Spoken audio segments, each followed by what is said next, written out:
Yeah, So and I like being able to decide, not thinking that I'm sticking my tail in between my legs and running away.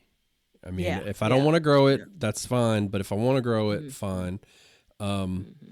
one thing I did, so about the spacing, I I last year I planted 4 rows of corn in there because tight blocks. This year I only planted 2 rows, and they were both on the outside, and I left the entire middle of the bed empty, and Mm-hmm. that worked really good because the theory behind it was, and look, when the farms do it, they have wider spacing than that, but this was the best that I could mimic it. They Mm-hmm. said that the sun can hit both sides of the stalks of corn because of that gap, and so they get more energy. Oh, okay, yeah. And then Yeah, I on top of that, the fertilizing part, I did when the corn comes up and it V's, that you'll see the stalk, the leaves Ving off of it. Those are called V stages. And so from the V3, the third leaves that come up, leaves, whatever, up to like tasseling is like the highest nitrogen time, consumption time. So what I did is I fed it. Obviously, I fed it before, and then right when that third V came up, I fed it again with just nitrogen, and then a couple weeks later, I fed it again because everything I read was like feed, feed, feed, feed, high nitrogen, especially in this time, and it exploded in growth. And I mean, we had great pollination, the whole nine. So it worked out really good. I felt like I was feeding it a lot, but I was going by the guidance that I had read, and it damn sure enough worked. And I'd always heard that corn is one of the most nitrogen hungry plants you can grow. I could really add corn to my list too, but I won't.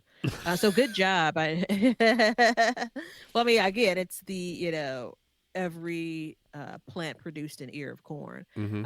which is again a win, especially with the place that I've come from with that, and no animal intervention and damage. Yeah, same here. Like that's something to be said about, especially a crop that a lot of animals like. Okay, so I'm gonna move on to um, my second one, and this is really important to me. I started by seed all of the things that I wanted to start by seed and on time. Now we've talked a lot about when it comes to be planting and how I'm late, but don't get it twisted. I start those on time, right? Right. And I know that because I also logged all of my seeds starting indoors specifically.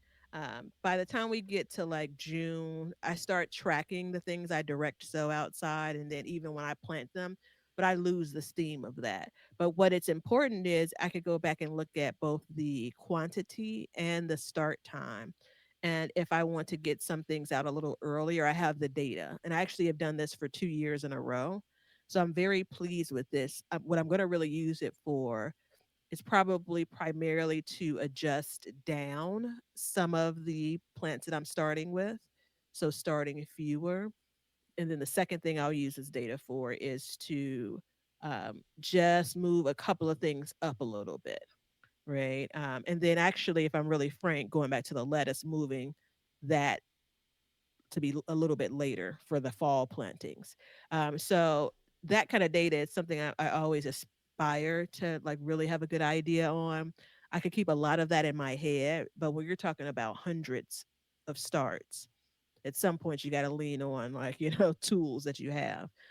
So that's a win for me. Like plainly put, it's not sexy, but it kind of to me falls in line with like sure we grow some things based on intuition. There's some things that we kind of you know how to grow one thing, so you apply that knowledge to growing something else that may even be new to you. But similar to your corn experience, in that sometimes you got to like crack a book open, sometimes you got to really kind of get down to the nuts and bolts of it.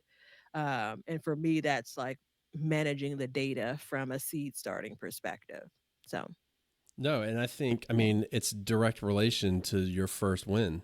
If you don't Mhm. start your seeds at the right time, you're already behind before you even Mhm. started for the year. So, like, the first step is starting your seeds in time, right? And it's Mhm. just I like hearing it because you say it's not sexy, but to me, that's like the sexiest thing you can do because Mhm. I hear you're that all the time. yeah, because you're on time. You know what I mean? It's started, it's ready to go. Now, if you're a late putting it out, fine, but that plant would have been ready to go out if it were, Mhm. you know, Mhm. if you were on time with that. So I think it's great.